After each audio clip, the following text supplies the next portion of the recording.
to the bold analysis. US decision to review ties with Kenya over what they term as China preference to US, and of course also breach of security treaty, looking at the pivotal role that Kenya is playing in the South Sudan ties. But this information, or rather this story, is coming amidst Rigathi Gashagua's presence 2 months tour in the US. And there have been questions of what exactly is Rigathi Gashagua's mission in the United States of America. There are things that Rigathi is saying that I want us to listen to, because in this podcast, we actually narrow down to 3 confidential documents, or rather secrets, that Rigathi is revealing to the US. And I really hope, and I really see here, that while we want to celebrate the move to impeach Rigathi Gachagua, but it had its own fair share. It has its own fair share of demerit for those who are cheering William Ruto on impeaching Rigathi Gachagua. Before I get into this, I want to humbly request you to subscribe to our channel, click the notification bell, and like our videos. Thank you very much for supporting this podcast. But we do this each and every day because of your support, and we do this to empower and inform the society. Citizen TV documented this story, explaining in details, of course, in this report, explaining in details what exactly is the point of difference between a Trump administration and William Ruto. Language interpreter. Tonight, we begin with President William Ruto's unapologetic response to Washington, D.C.'s move to reevaluate relations with Kenya. In what could signal the brewing diplomatic standoff, the head of state insisted that Nairobi's foreign policy is guided solely by its economic interests, firmly defending its growing ties with Beijing. The head of state declared Kenya will not turn back from China or the East, even as the US Congress pushes for a review of Nairobi's links with China, Russia, and the Islamic Republic of Iran. And from this, there is that which you can see clearly, that this fallout is two-legged. US Senate has initiated the process of reviewing Kenya as a non-NATO US ally. Yes, is it non-NATO US or US ally, non-NATO US ally? So that designation is what President Ruto achieved last year. That was last year when Biden was the President of the Republic of United States of America. And in their argument, they're pointing out some 2 aspects. There are 2 factors US is arguing about, which, not that we support all that. They're first saying Kenya is going China, and they're asking questions about it. And number 2, they're also talking about President Ruto's involvement in the South Sudan. And at this point, I wanted to listen to this statement from Rigathi Gachagua. While Rigathi Gachagua was in the US, he was speaking somewhere, and he made some 2 statements, a statement that I want us to get it in this context. And just get it so that we explain a bit of it. Please, the Americans want to have an investigation to unearth your business dealings with Hemeti of RSF in Sudan, where you are doing gold business, and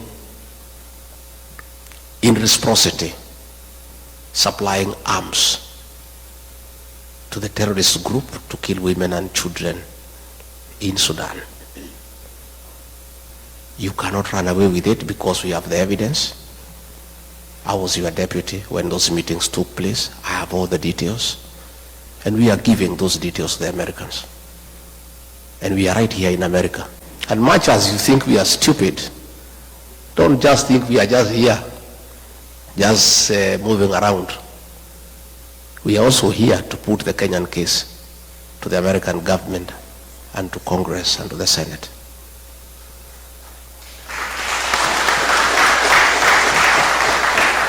William Ruto, you need to know, the Americans want to know why you are working with Al-Shabaab. Why, when you are in Mandera, you met 3 leaders of the Al-Shabaab militia at night to discuss business with them. They want to know why. Now, 2 things. Rigathi is alluding to a meeting that when William Ruto went to Mandera, during the recent Mandera meeting, he said that is when he went and announced scrapping of ID cards, scrapping of vetting in acquisition of ID cards. And also at that time when he was in Mandera, there were some chiefs that were abducted. And of course, part of terrorist groups from Somalia, part of it, claimed that they were responsible for that. But Rigathi says that while in Mandera, William Ruto met with a group of some 3 from there. Now, I got this information and something that clocked my mind is, did Rigathi know this while he was here? And there are things that Rigathi has been saying. No, I'm in the US and I'm not just here for 2 months, just moving. If you just think I'm just moving. We're also telling the Americans, because I worked as your deputy for 2 years. And by the way, having served as the deputy president for 2 years, you cannot underestimate how much the deputy president can have. Remember, the DP we have is not like a vice president. The DP we have was given, our constitution was given a little bit powers as a not a co-president, but was really getting a lot of privilege. A member of National Security Council, chairing some cabinet, some subcommittees in the cabinet, receiving intelligence, daily intelligence, and of course designation from the president. And so he really had a lot. And he's saying, I am telling Americans what is it. And if you want to know that this is not as casual as you would want us to take, there was an MP who went to Parliament and trashed Rigathi Gashagua. But that MP is coming from Northeast, and he was actually ejected from Parliament when the Speaker demanded. He actually said that Rigathi Gashagua should not step foot here, and the Speaker ordered him out. You know, in Somali culture, when somebody goes berserk or is mentally disturbed, they are chained in their family tree. And I want to ask the family that please chain one Rigathi Gachagua, because what he is saying and what he is speaking is tantamount to somebody who is mad and mentally disturbed. Honor Bonjeri, what is out of order? And at this point, Honorable Speaker, we know that if someone is mentally incapacitated, it is a case of he's mad. A doctor giving a medical report in regard to that. Is Honorable Bashir a doctor? Has he evaluated His Excellency, the former Deputy President Rigathi Gashagua? Can he substantiate those claims? This is a serious house. We do not want drama here. We have serious national matters to be discussing. Talking ill of this country. And in fact, I will also say, because he is a security threat to this country, let him stay in America and don't set foot in this country again. Thank you, Honorable Speaker. Honorable Bashir, what is out of order? Honorable Bashir, you know there are many avenues of bringing matters to this house. You are actually free to be on record if you want to bring a motion, but I want to put that matter to rest at that point.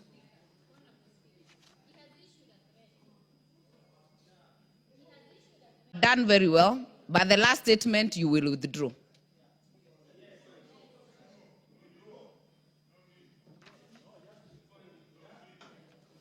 Honorable Speaker, I think there are so many other personalities that have been asked not to step to this country, and they're out there. In fact, those ones are even done illegally. This man is a threat to national security, the way he's speaking. Talking about a president meeting with Al-Shabaab. Do not debate, Honorable Bashir. Yes. Do not debate. So I don't think I did not ask for substantiation. I said withdraw the last statement. All the other things you can say. He has talked ill about the Somali community. So I have requested you to withdraw that statement, and you have defied that ruling. I will ask you to withdraw from the chamber. So he actually took this discussion, he actually took this to Parliament and was hijacking one of the bills just to explain how Rigathi Gashagua hates the Somali community, this and that. And that tells you the magnitude of that information. Now, President Ruto responded to of course, the complaint from the US.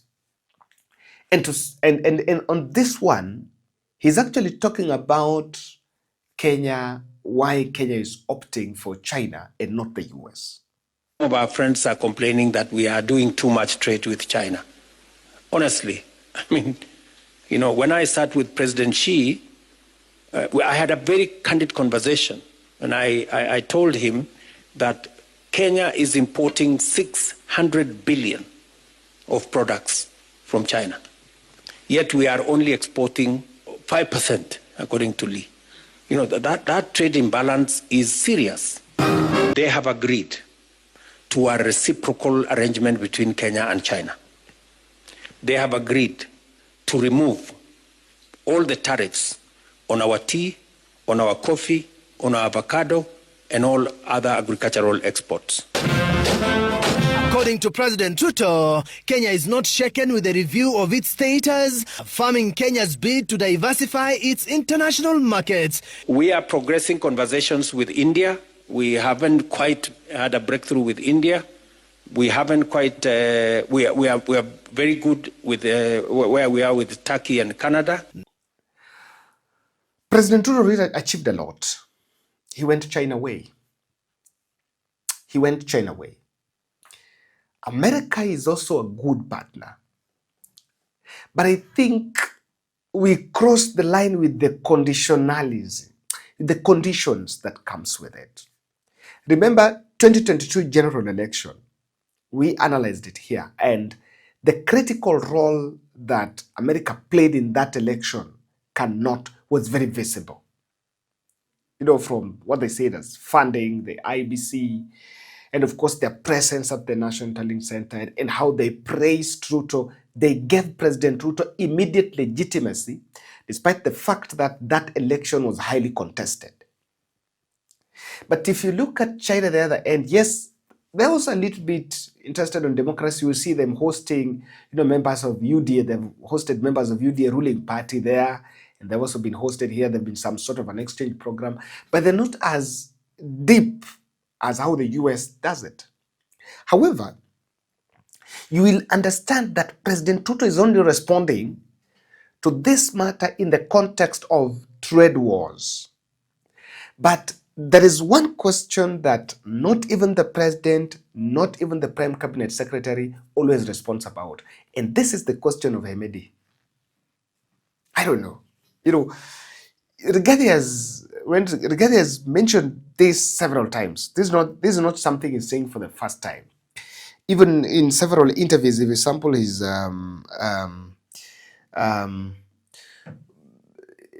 something you will actually realize is that it is not being done in the right. And Rigathi has been talking about this whenever he gets opportunity to be around the microphone.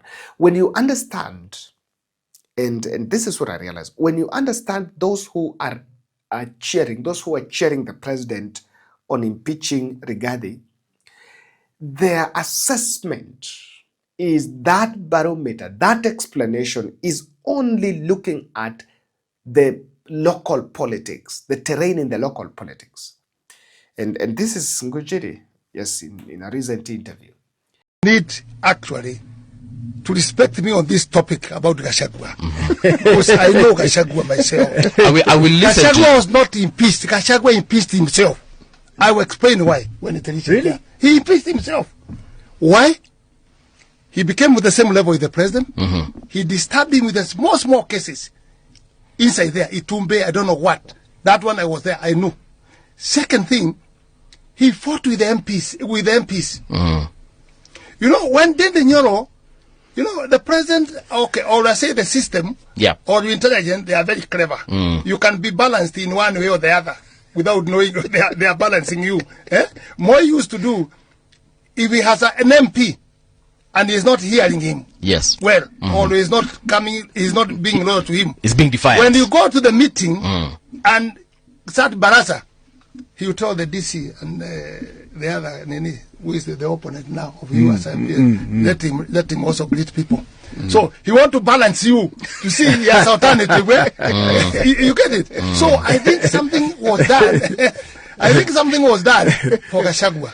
When Dede Nyoro, you remember there was a time he was going with a helicopter, with a lot of money, with going with the MP from Central. That means there was something was drawn. Kunyaganya Gashagua MPs from Central. So when they started going with the Dede Nyoro, other tribes they were going, they were being given money, and they were saying, you can be alternative of running mate of the president. You can be deputy. Right. And Gashagua took it very seriously, my brother. Let me advise you. That's why I'm telling you, he beat himself. When these MPs come back the weekend, when he meet with them, he used to abuse them very badly. So stupid. There's nothing to do with me. I have a book. You will not be elected again. I'm the one who is saying Central. So he made a big fight with MPs. And that's why you saw when it was being impeached, it was going like lightning. Because everybody was against and there was opposition also who wanted. So you're saying it took little effort to get him out of office. But that time, but you see the president, let me finish for you. The president, in fact, me and Sudi, and someone else will not mention. We stopped the impeachment Gashagua 3 times. This one, Oscar Sudi. Yes. This guy you're seeing talking just he's a very good guy sometimes. The engineer? Yeah, the engineer. Okay. I was just confirming. All right. You see now he's been I was just confirming we're talking about the same Honorable Oscar Sudi. But yes, please continue. 3 times. Persuading the president. Although the president had a lot of pressure also from Gashagua himself. But I think impeaching Rigathi had a bit of it. And from my end, one of subscribers from the US was telling me, Kevin, what Rigathi is saying in the US here, you cannot say these things casually. Of course, you know, America is the democracy is top notch. But as someone who was serving as a deputy president, Rigathi has been promised something here. And maybe that even if Kenya is going to have a problem with him, this and that, he can get his way to the US and settle the US. And there are 3 critical documents that I think America was demanding from Rigathi. And Rigathi seemed to have gave those documents. The first one is the Road and Belt Initiative. This is a forum. This is the launch pad of projects, and especially multi-billion road and infrastructure projects between Kenya and China. It is on this that America feels shortchanged. Yes.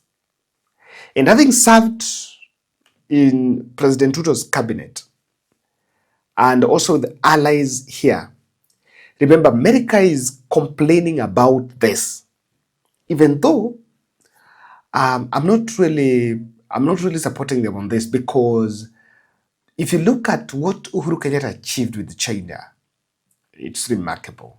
It's something you can see. You can see SGR, you can see that expressway. You can see the highways in different cities here. So there have been a bit, but also on William Ruto, then there is none to be seen. There've just been all manner of meetings and documents being signed about you know, the SGR moving to Malaba, Rironi, sort of a lot of paperwork, but nothing has been actualized under President Ruto regime. I think US wanted to know the Nairobi role in Sudan conflict.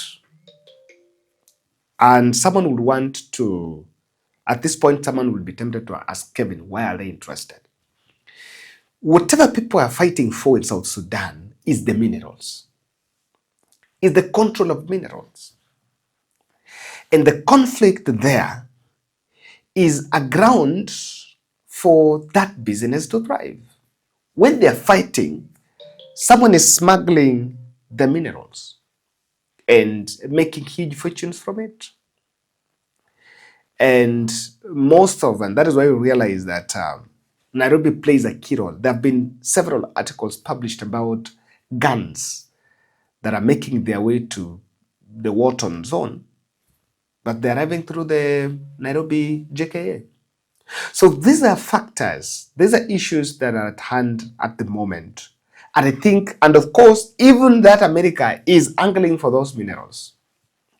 So even them know that they are pursuing peace, know that now they want peace. No, it's not about peace. For them, it's also, they've also been outplayed in the quest for those minerals. And I think, lastly, is the extent of human rights violations and the youth voice in tilting politics in this country. They really want to know about how many people have been killed. By the way, if you get an opportunity to talk to someone, Europe, one question he or she will always ask you is, Kevin, how many people were killed? You know, they will always get those calls, Kevin, how many people were killed? And then, how extent do you think these youths can change regime? So I think there have been a lot around these three areas, and that is why you can see how Rigathi is making a point for himself there. Thank you.